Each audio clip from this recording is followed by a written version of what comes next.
A lot of kids hate their fathers. When push comes to shove, there is that innate thing within you, which is just like, well, I need to defend myself here, so I don't have any other option.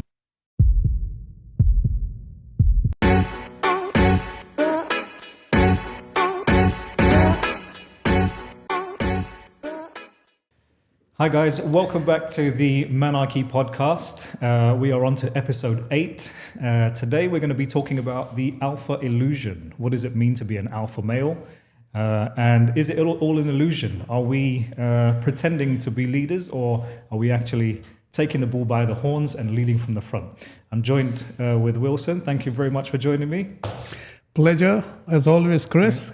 How are you doing? Listen, I'm great. This is a fantastic topic. Oh, you bet.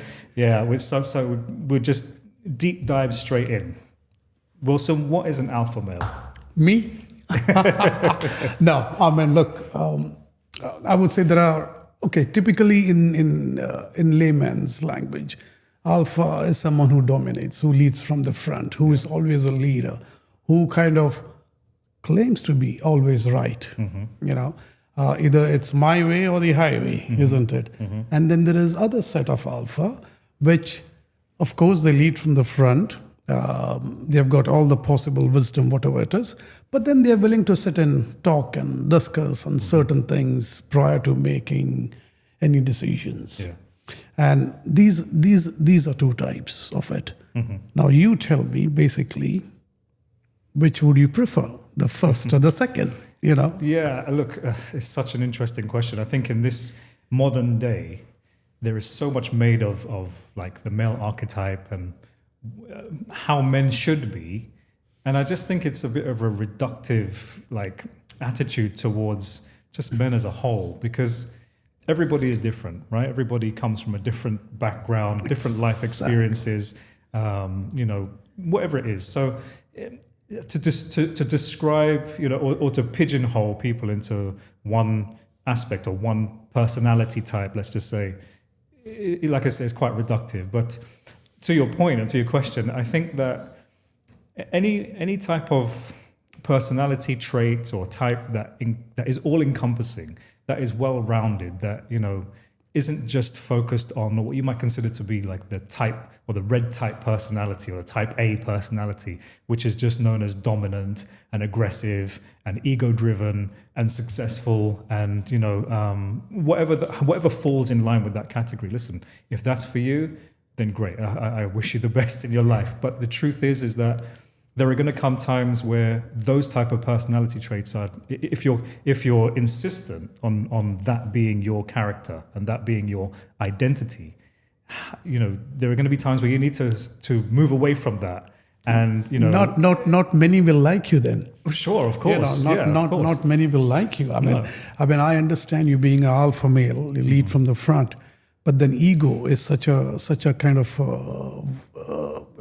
it's kind of a disease, actually, I feel. It's good to have an ego with a good attitude, all right, and with the right direction. Yes. But if you're too egoistic, stating that you are always right, that is what the problem lies. Do you think that it is this type of personality trait is insecurity dressed up as an alpha male type? Well, again, it depends. It depends.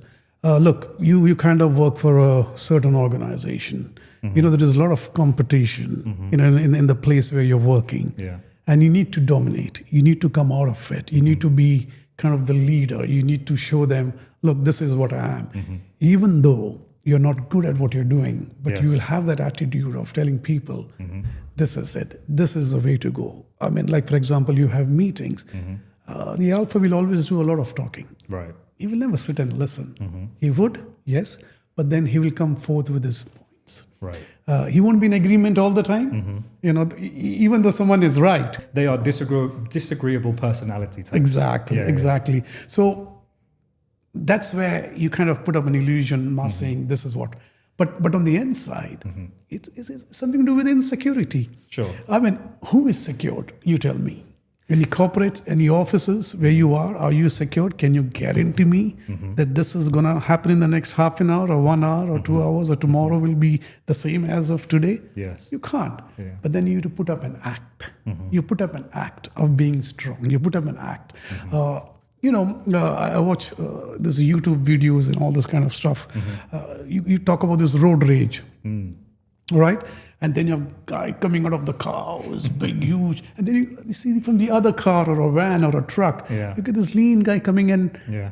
He hits this one and Yes. the big guy falls down. He's on his back. Yeah. Exactly. So what is it? Yeah. Like you to show. It's all showmanship. Exactly. Yeah, If you're truly an alpha, you won't have a road rage. Yeah. You will try and control your emotions. And you won't tell others that you're an alpha either. Exactly. So by your actions, more than words, by your actions, you prove that you're an alpha. And that is a true alpha, not by, Do you need to be alpha all the time? no. If that's your personality trait, like I say, if you're the dominant force, if you're aggressive, if you're ego driven, you're the decision maker, you listen, but ultimately the last decision lies with you. Does that need to be you 100% of the time? You can't be. There are so many emotions within you. Yeah. Look, whatever you are, you still have feelings within you. You still have an heart which yearns for a hug, which yearns for an applause, or yearns for some good words, for you. You can't be the same all the time. Yeah. It's 24 hours in a day. You can't be that high. It must be exhausting. Exactly. So you can't keep on putting up an act all the time, behaving everything is okay. Yeah. No, it's not. If you're a natural guy, you will then, go with emotions up and down, whatever it is. Yeah. And those emotions will help you to develop and build and become a better person. Absolutely. Yeah, become a better alpha male. If, that is what it is. But if you put up a mask all the time, for how long can you keep it on? How would you describe then a better alpha male? What would a better alpha male look like to you? Well, someone who is decisive, someone who is understanding, someone who will come and talk to you knowing that you are in problem, not try and screw you over or try and put you down Yeah. when you're in problem or in trouble, isn't it? More compassionate, Exactly. more empathetic. Exactly. Yeah. But then that shouldn't be taken as your weakness as well. Right. Yes. Look, it works both ways. If you try and be over compassionate, then some will say, there is an ulterior motive. Yes. And what is that motive? Yeah. Exactly. Exactly. Yeah. Look, this is insecurity. I'm not talking with the alpha. I'm talking in and around that alpha. Yes. Like, why does he come? Why he's so much of love, so much of sensitiveness? Good, he's good as a leader, but why so much of compassion? Yes. Because these days, there is no room for compassion. Sure. You try and be compassionate, you will always have doubts. Yeah. The individuals won't take it lightly. Yeah. It's seen maybe as a weakness rather than a strength. Exactly. If I come to you all the time and say, Chris, are you okay? Perhaps I'll call you every day and say, Chris, are you okay? Chris, are you okay? How was your day? You'll say, this has never happened before. Yeah. Yeah. What is his motive now? Yes. You Yeah. see? Yeah. So it all depends how you deal with that situation. Absolutely. Good to be compassionate, good to be decisive, good to be an alpha. Yes. But then you have to hold. Don't cross that line as an alpha thing. Don't cross that line. Help others, but don't go out of your way to do it because that will be misconstrued. Do you think it's nature versus nurture? Is it a case of the fact that some people, men, are born born to be leaders, born to be that dominant alpha male type? Always. Or is it a case of it can be a learned behavior? And so you're actually born into a very loving, compassionate, empathetic family, but as you grow older, society and nurture takes hold and you become a different person. Let me ask you this. You are pushed in a corner. All right? You are not an alpha male, say for example, but you're pushed in a corner. What will be your reaction? Look, I mean, if you, I'm not suggesting that we're all wild animals, but we must accept the primal aspect of our nature and our personality. For example, cats. For example, right? And so if you back them into a corner, there's only one way they can come, which is straight at you. Exactly. So yes, I agree that despite whatever calmness. You might be calmness personified, in some cases, or you have that element of you which is compassionate or is understanding or does take time to listen and consider other people's feelings. But at the same time, when push comes to shove, there is that innate thing within you which is just like, well, I need to defend myself here, so I don't have any other options. All right. See, look, I mean, there is a difference. Some are born with it. Some are really not afraid of anything. All right. But to nurture oneself, I mean, I'm talking directly to a lot of parents, to mothers and fathers and whatever it is. You could be alpha. Maybe your son is not. Yes. Try and understand. Don't push him in a corner. And if you're nurturing him to be an alpha, let it not be a forced one. Let it be a natural part of who A he becomes. natural part, Yeah. right? Because I hear a lot of fathers, trying to instill their kind of character into their son, saying, I was this, how come you're so weak? How come you're so sensitive? Oof, you whack them. Yeah. You kind of push them in a corner. Yes. Two things could happen. Yes. Either depression kicks in completely, or he will say, okay, I'll prove my dad what I am. Yes. And that's 50-50. That's a risk element you take into consideration. So don't push. If it's a natural, try and build it. Yes. You've got so many options these days, right?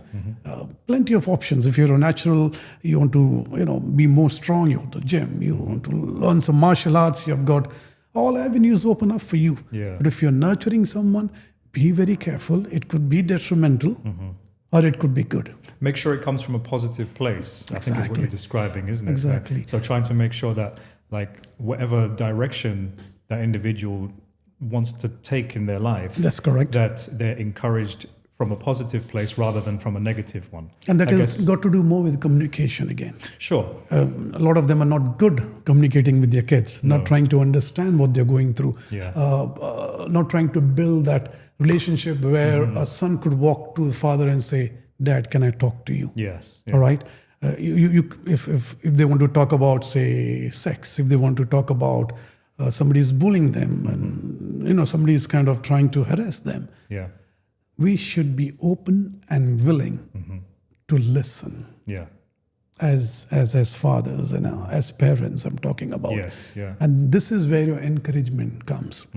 If you're nurturing someone, communicate. And if you're not good at communicating, please don't push them in the corner. Yes, yeah, and I think that's a great point, by the way, in terms of like how parents can sometimes try to remain that authoritative figure in their child's life. That is where.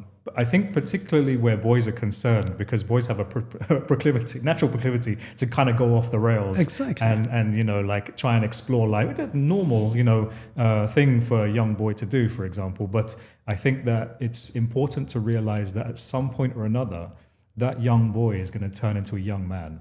And going out into the wider world where he's not going to be under your supervision all the time. He's going to go out and make his own mistakes. And, I think it's most important that he is a well-adjusted individual that can critically think for himself, that can listen to people when they talk, be compassionate, be that all-rounded encompassing. Maybe he might have a bit of ego. Maybe he will be that decision maker. Maybe he might have some element of aggression to him or whatever. Exactly. Those are all natural things, but it doesn't mean to say that we have to neglect other aspects of a personality that are more in touch with striving to be more healthy emotionally and mentally. Like I said before, it must be exhausting to just constantly be like, oh, I need to be this dominant person, pressure, no matter imagine what the room pressure. I walk into. It's such a mental and emotional pressure that is not necessary. And if you feel that that's the way that you need to live your life, you need to really look inside yourself and say, what is it about myself that means that I feel like there is no room for other people, And I guess that's the point, or my take-home message in terms of what I think is important is that it's important to leave room for other people, whether that's in a conversation, whether that's in a meeting, whether in my profession, whether that is, speaking with a client or whatever, that I could be like, no, you need to do this thing. Yeah. But actually, no, I need to take into consideration multiple factors as to what that person is finding difficult at the time. So that's my take home. What would your take home message? You won't believe, but the stats states that a lot of kids hate their fathers. Really? Interesting. The problem is what? Broken homes. You see, nobody thinks about it. You just want to be an alpha, but you don't seem to understand from where do you come. Yes. You've got this real strong guys like Mike Tyson, all that. Where they come from? Ghettos. Street fighters. Yeah. And that makes them strong and fearless. Right? But if you look at a Mike Tyson interview today, you've only got to bring up one thing and you'll see that, there's floods of tears and there's a lot of trauma there, unaddressed trauma and stuff like that. That is understanding oneself later on. But then it was not his problem. It was the ambience, it was the surrounding, it was the environment, the way he was brought up. He had no other route to take apart from aggression forced and fighting. Exactly. You see? Wilson, listen, it's been a fantastic conversation. Great. Thank you for this. Guys, thank you very much for joining us. We hope you enjoyed this episode. Like and subscribe for more content, and we'll see you on the next one.